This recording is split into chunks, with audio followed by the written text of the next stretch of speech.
Yahoo! Come on! Oh yeah! Hey! Hey!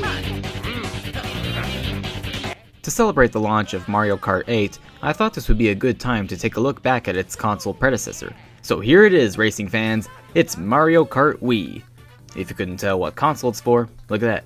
They tell you which console it's for in the title. Brilliant! This is the same concept as before. You race as various characters from the Mario universe on different tracks, but this game returns to one racer per kart.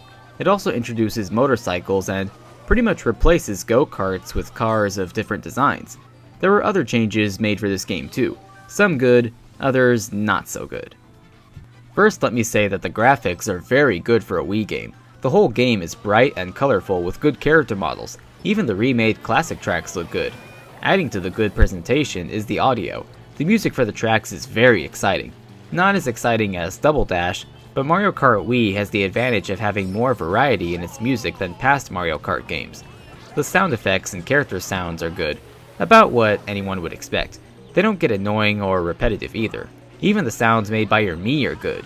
They sound pretty realistic, which is why it boggles my mind as to why on earth Nintendo changed the Mii voice in Mario Kart 7 to that really annoying voice that sounds like a broken computer voice. This game is an accessible, hilarious, and fun kart racer you'd expect. Even more fun with friends. So what exactly makes this one different for better or worse? Well, let's start with the cool bikes and cars you can unlock. They're all based on weight class, so no, you can't make Wario race in a baby carriage. Each vehicle has its areas where it performs better. Some have better speed, acceleration, off-road driving, things like that, which may affect which vehicle you choose to race with. This is some good depth for more skilled players. It's also worth mentioning that Mario Kart Wii has 12 racers in every race instead of the usual 8, which makes for more exciting races with more competitors without having too many competitors.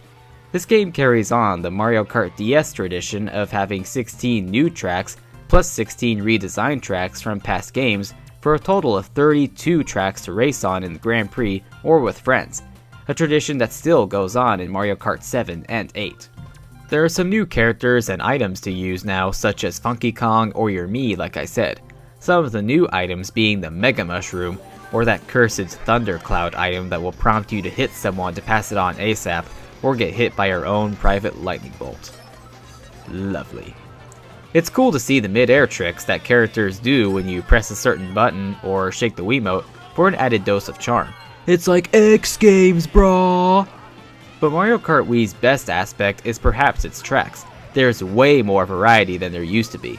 Some retro tracks are fun and nostalgic to race on, like DK's Jungle Parkway, but the new tracks raise the bar for track design.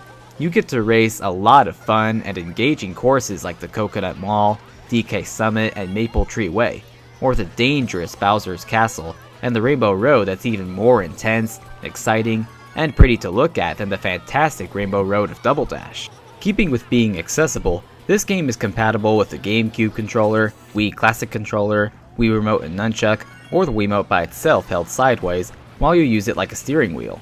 Adding to this was the Wii Wheel add-on, a piece of plastic you would place your Wiimote in so you could more comfortably use it like a steering wheel to play the game. Using the steering wheel motion controls is fun and good for laughs, but it's more geared towards casual players. Players who want the precise driving that will land them skilled victories and short lap times will want to use the GameCube controller or a Classic controller. My personal recommendation is the GameCube controller, as it controls the best out of all this game's controller options. But you know, for everything this game does right, it does have its noticeable flaws. For starters, the drifting, while not terrible, doesn't control quite as well as Double Dash. Those of you who experience this issue may want to switch to automatic drifting. This will make taking turns easier just at the cost of sacrificing those small drift boosts. Also, the blue shell comes up way too often in this game.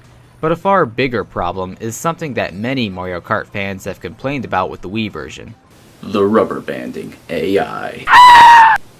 They aren't a problem in 50 or 100cc, but as soon as you get to 150cc in the Grand Prix, it's like they're all gunning for you. I've experienced a lot of times where I'd be in first place, and as soon as a shell or a bomb hits me, I get bombarded with one item after another from other racers with no chance to recover until, just like that, I'm in 9th place.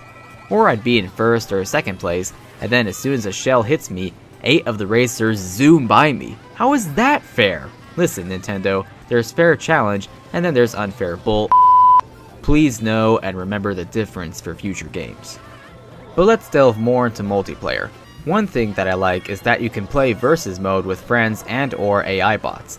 This is something I would have liked Mario Kart 64 and Double Dash to have.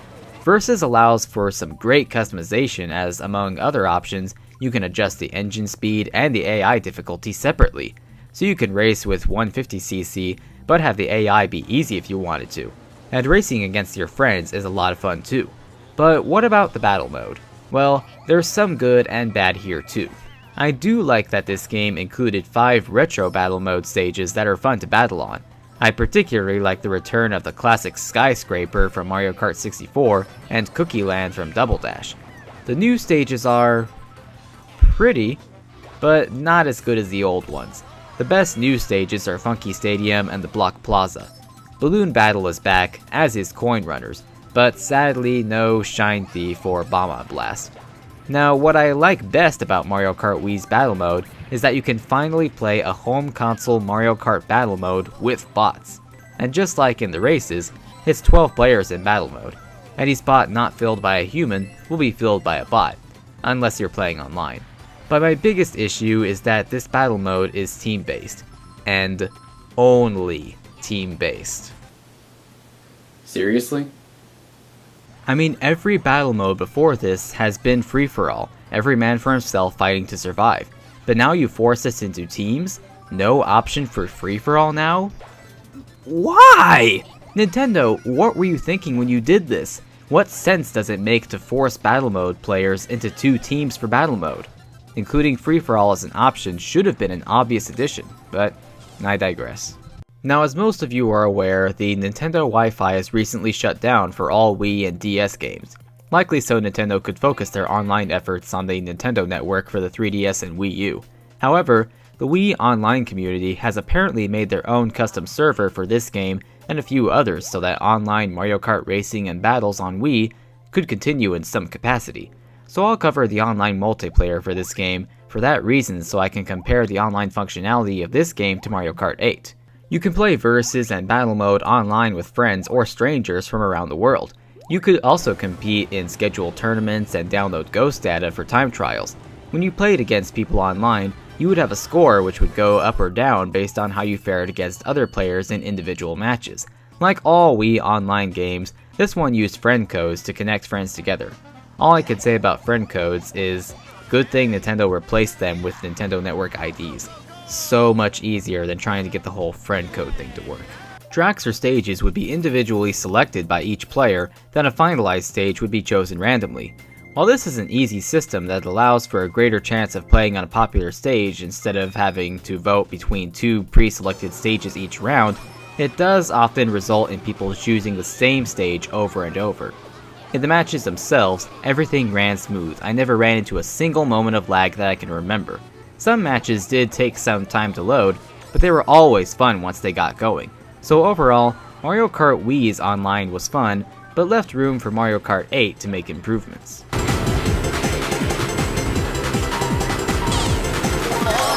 Is Mario Kart Wii as fun as Double Dash? No. Does it hold a classic status like Mario Kart 64? Close, but not quite. Yes, it made some mistakes, but it did enough good to be a must-have multiplayer game on Wii. While I hope that Mario Kart 8 corrects the flaws of this game, Mario Kart Wii is still a fun game that's worth adding to your collection.